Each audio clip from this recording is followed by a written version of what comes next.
It was a tragic incident, and nobody should have to endure that. Nobody should have to go through that. And please accept our condolences from here on Nigeria Info.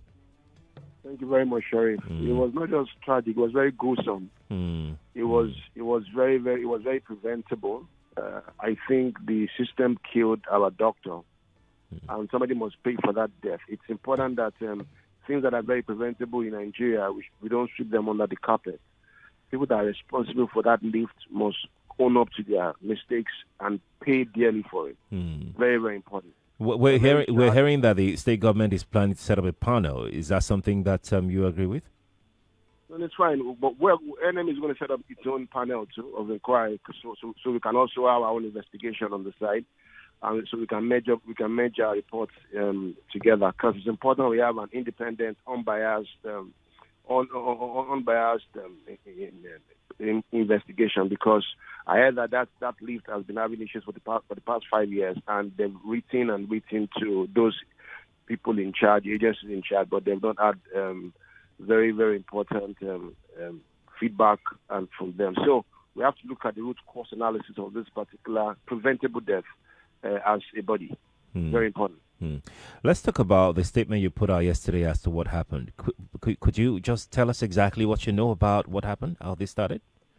So Dr. Diasu, she was on call and went into the room, went to her room on the 10th floor to have a meal, so she can go back to the emergency. So she ordered for food because the hostel had no light, no water. So she ordered for food from a food vendor.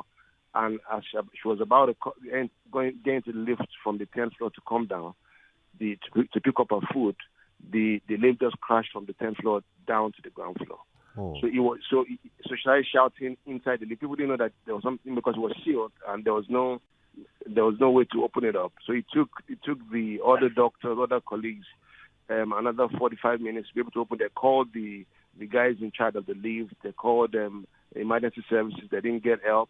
So she was strapped there for another 45 minutes in that lift with multiple fractures on her legs, on her ribs, deep laceration on her forehead.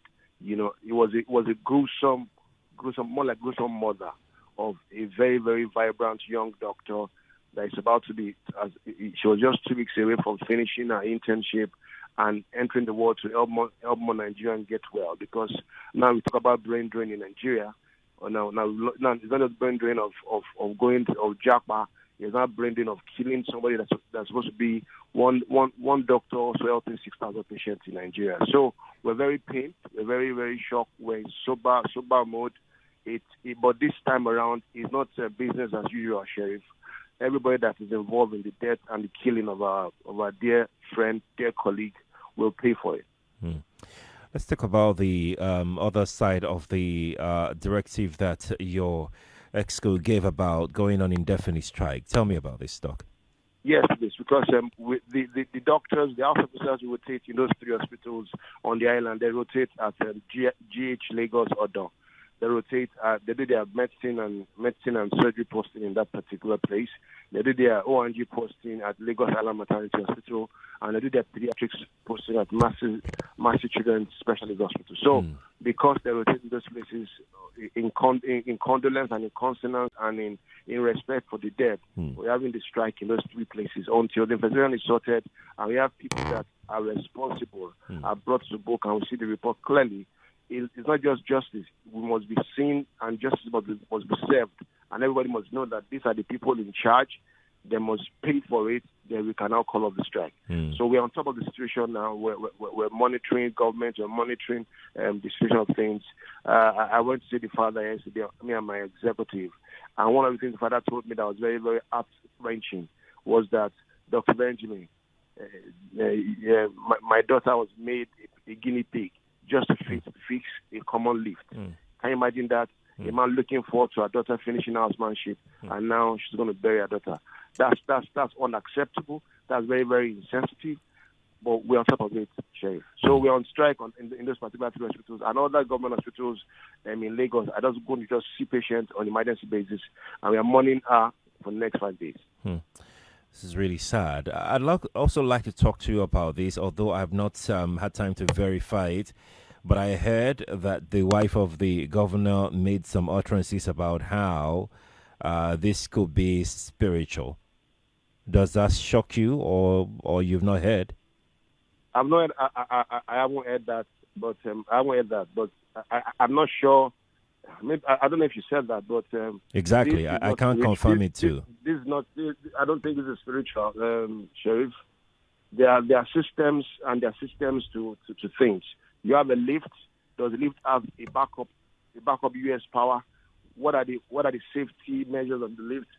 How many times are the lifts maintained? Do you have documents to show that they are maintained? And do you have documents to sign up that the lift is used properly? And these are those are responsible for the use. So those are simple questions.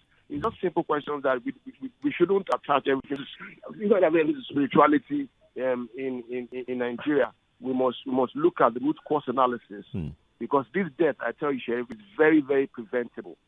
So the kids, our colleagues have said that they've written to the government, they've written to people in charge over and over again. I even saw a tweet yesterday that was tweeted in 2020 about the same particular lift. I didn't know it was that long, 2020 till now, and they have not fixed it. Who does that? And you have over 100 medical doctors, graduate of great medical schools that have labored and read books to come and be serving Nigerians and Nigerian masses, and they just killed them. The system killed that lady. The system killed. The way the system always kills people, now he has killed a medical doctor that is meant to serve and help humanity. No, Sheriff. I'm deeply pained. I was in tears yesterday. I couldn't hold because the sight of her alone will kill the kind of injury she had. No, woman being should have that kind of injury in her workplace where she works. It's very, very sad. Look, again, Dr. Benjamin, sincere condolences from everybody here, even those that are listening to us right now. We discussed it earlier at 5 a.m. This morning, and quite a number of people, felt the pain, that the doctor community, the medical community is feeling right now. And we just want to say that we are commiserating with you and your team and the family of Dr. Diaso. May her gentle soul rest in peace. But lastly, Dr. Benjamin, before we go, I'd like to also talk to you about the strike one more time. What then happens to doctors on housemanship right now? What happens to their housemanship? So I have told the director of medical services yesterday that the quicker they finish, the better for us, so that they can finish housemanship. Some of them are just 2 weeks to go. By the time we finish the report, we're going to write an official letter to MDC and licensing them and let them understand the peculiarity of this particular challenge, because we can't just allow this one to be swept under the radar. So we're on top of it, Sherry. On top of it. And finally, this strike will go on for as long as the investigation that correct. They're very, going very to. Correct. Until so the earlier the better for government to finish the investigation and give us a good report. Then we cannot begin to talk about when we resume services. Have you heard directly from the governor, Dr. Benjamin? No, I haven't heard directly from the governor at all.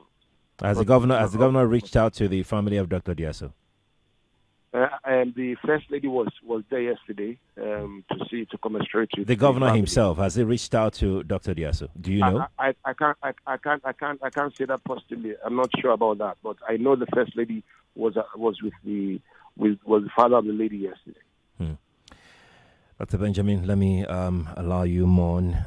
Thank you so much for giving us your time this morning. Okay. Thank you very much, Sharif. I appreciate you a lot.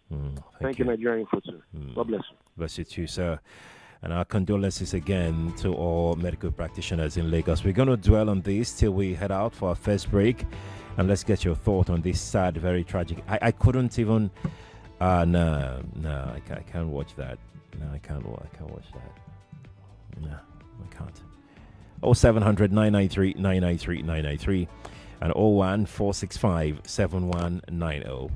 Health Thursday here on Nigeria Info 99.3. And again, let me reiterate, this is one of the demands of NAD as resident doctors. We don't play when it comes to health. We don't play with health topics here on Nigeria Info.